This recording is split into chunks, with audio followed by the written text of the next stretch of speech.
The Incredibles.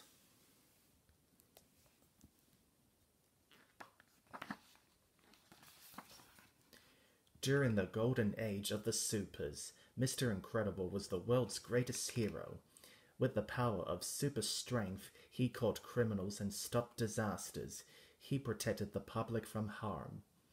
Mr. Incredible's greatest fan was a boy called Buddy. He desperately wanted to be a super like his hero, but supers were born, not made. Buddy decided to change his name to Incrediboy. He even invented some rocket boots that allowed him to fly. He asked Mr. Incredible if he could be his sidekick, but Mr. Incredible told Buddy that fancy boots didn't make someone a super. Mr. Incredible married another super, Elastigirl. The two supers loved each other and the future seemed bright until disaster struck. People started to sue the supers. Some of them claimed they hadn't wanted to be saved at all. The government told the supers to stop being heroes.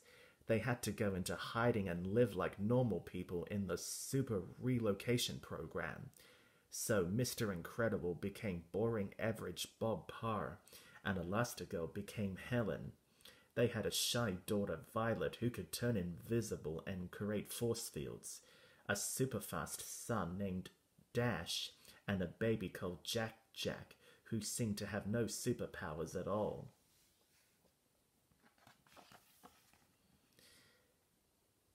With all these superpowers, family meals could get chaotic. Controlling super kids was tough. Helen adjusted very well to normal life and focused all her efforts on the kids. Bob worked in a boring job at an insurance company. He desperately missed being a super and just couldn't help dreaming of the past. Occasionally, he would blow his cover by using his powers in public. Then the whole family would have to be relocated and start all over again. One night, Bob went out with his friend Lucius. Lucius Best was known as Frozen, literally the coolest super of all. They were tuned into the police radio. Bob was listening to reports of crimes in progress. He was hoping to save someone, just like in the good old days. When he heard about a fire at a nearby apartment building, Bob convinced Lucius they should go and help. "We're going to get caught," said Lucius. The two supers saved several people, but in order to escape the fire, they had to break into the jurors next door. A policeman thought they were thieves, so Lucius used his superpowers to freeze him, and the two supers escaped. Nearby, a mysterious woman watched them from her car. The next day at work, Bob wanted to help someone who was being mugged, but his boss wouldn't let him go. Bob was so frustrated at not being allowed to help that he gave his boss a tiny push, but it carried out all of Bob's super strength. Wham! His boss crashed through 5 walls and Bob lost his job. Bob was worried. He didn't want to tell Helen he was fired, but what could he do without a job? At home in his den, Bob was clearing out his briefcase. Suddenly, a computer fell out. On the screen was the woman who had been secretly watching him the night before.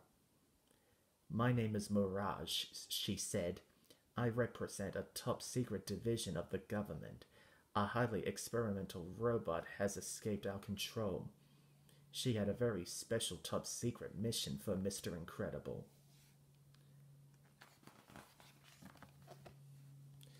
Mirage told Bob if he could stop the malfunctioning Omnidroid battle robot before it caused any damage, he'd be paid 3 times his yearly salary. Bob accepted. He needed the money, but more importantly, he needed the adventure. Bob knew Helen wouldn't approve, so he told her he was going on a business trip. Bob was taken to the Art Anomalies, where he and Mirage discussed his mission. Shut it down. Do it quickly, he confirmed. And don't die, added Mirage. Mr. Incredible soon encountered the robot and the fight began. The Omnidroid was a fast learner when it came to defending itself, but in the end, Mr. Incredible tricked it into self-destruction. Mirage and her boss watched the Omnidroid's defeat. Surprising, said her boss.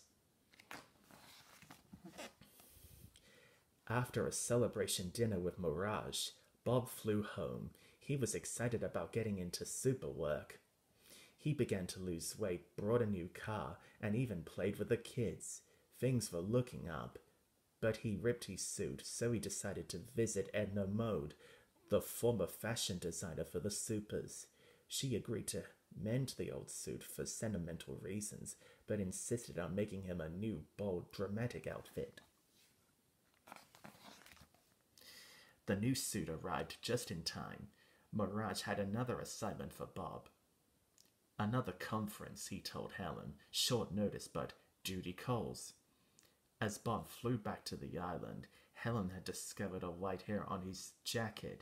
She wondered where he was really going.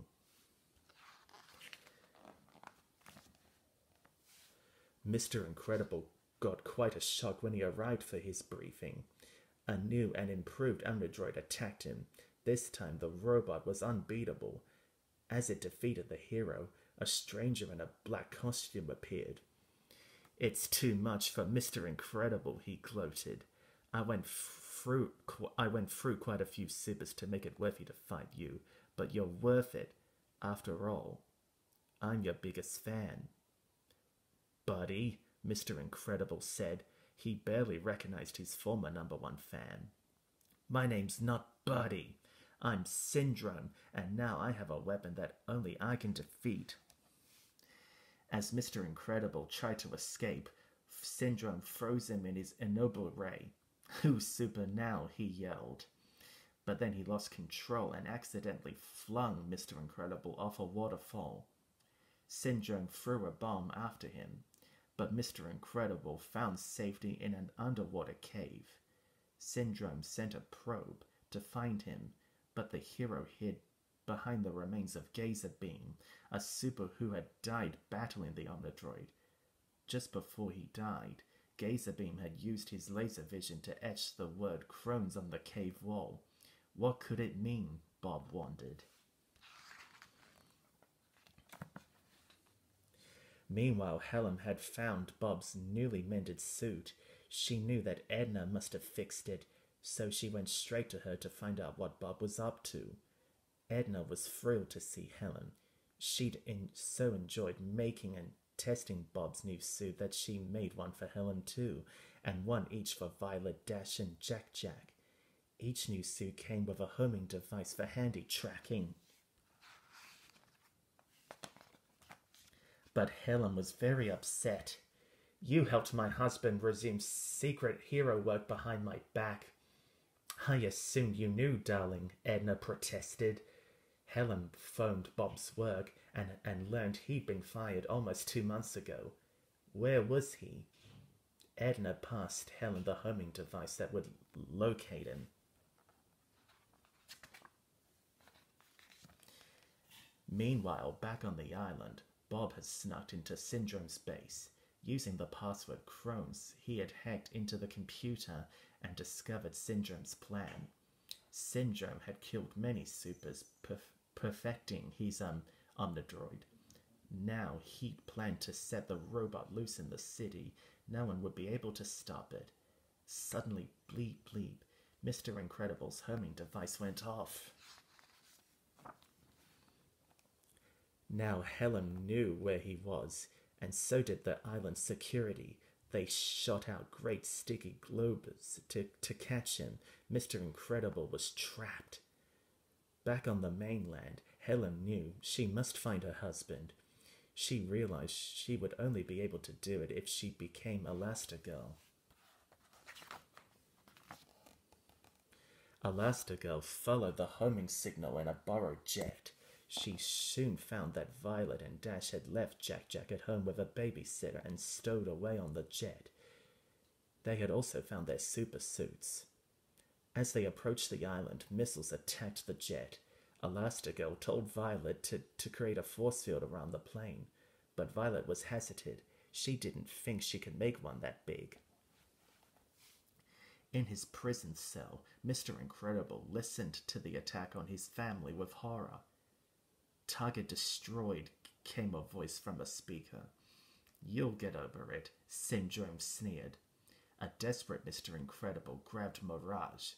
"Release me, now, or I'll crush her," he said. "Go ahead," said Syndrome. He knew that Mr. Incredible could never do such a thing, no matter how upset he was. Defeated, the hero let Mirage go. Mr. Incredible's family was still alive. Elastigirl had stretched herself around Violet and Dash to protect them, just as the missile blew the jet out of the sky. Then she had made herself into a parachute and floated with her kids down to the water below. Elastigirl stretched into the shape of a boat while Dash pushed her and Violet to shore by kicking his speedy legs. They soon found safety in a cave. "I'm going to look for your father," Elastigirl told her children. "If anything goes wrong, use your powers. When the time comes, you'll know what to do." After Helen left, the cave suddenly filled with a huge ball of fire. Dash and Violet fled. They only just escaped. The fire was the rocket exhaust from Syndrome's base. He had launched the Omnidroid towards the city. At headquarters, Mirage had decided to set Mr. Incredible free. She was angry that Syndrome had challenged the hero to hurt her, and she wanted him to know that his family was still alive. Mr. Incredible was so happy to hear this news that he hugged Mirage. But just then, Miss Elastigirl burst in. Thump! She punched Mirage from across the room. Mr. Incredible tried to explain that Mirage was trying to help him, but Elastigirl was too angry to believe him. "Where are the kids?" asked Mr. Incredible. "They might have triggered the alert," said Mirage. "Security's been sent into the jungle." Syndrome's guards had indeed found Violet and Dash. They chased the two young supers on Cephalopods. Vi protected herself and Dash with a force field. Then Dash began to run. They raced through the jungle in the protective ball. Mr. Incredible and Elastigirl found their kids. Together, the family fought off Syndrome's guards. But suddenly, Syndrome arrived and locked the Incredibles in his immobile ray. "Looks like I've hit the jackpot," Syndrome gloated. "Oh, this is just too good." Then he took them to his base and suspended them in a noble ray cell. The family was helpless as Syndrome described his evil plan. "The robot will emerge dramatically, do some damage, and just when all hope is lost," the villain explained, "Syndrome will save the day." He sneered at Mr. Incredible. "I'll be a bigger hero than you ever were." "You killed off real heroes so that you could pretend to be one," said Mr. Incredible. "I've got a city to save," Syndrome cackled as he took off for the mainland. "I'm sorry," Mr. Incredible told his family. "I've been a lousy father, so obsessed with being undervalued that I undervalued all of you," he sighed. "You are my greatest adventure." But even as he spoke, Vi was creating a force field, allowing her to escape the energy beams and set her family free. Soon the Incredibles were back in action.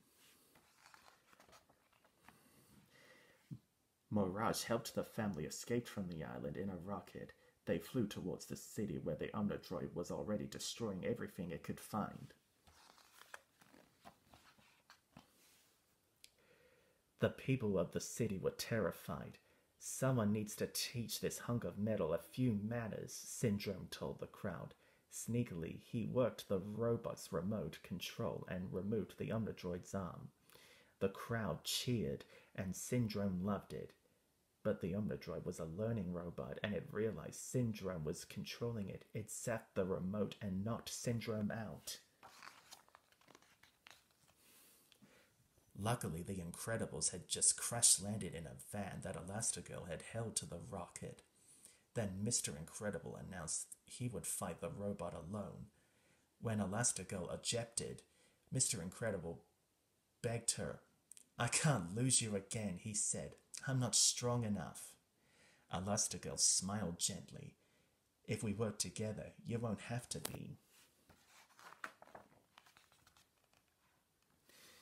The Supers fought as a team. Mr. Incredible's old pal Frozone helped them too. Still, the Omnidroid proved to be quite a foe, that is, until Mr. Incredible remembered that only thing that could defeat the Omnidroid was itself. He grabbed a rocket-loaded claw that had fallen from the robot. Elastigirl, Frozone, and the kids pushed buttons on the remote control, while Mr. Incredible aimed the claw so it pointed at the Omnidroid. Just then, Elastigirl found the right button. The rocket ripped the robot apart. The city was saved. Syndrome recovered to find everyone cheering for the Supers. No one cared about him. Furious, he crept away. When the Incredibles returned home, they found that a replacement babysitter had come for Jack Jack. Syndrome. "You stole my future," said Syndrome.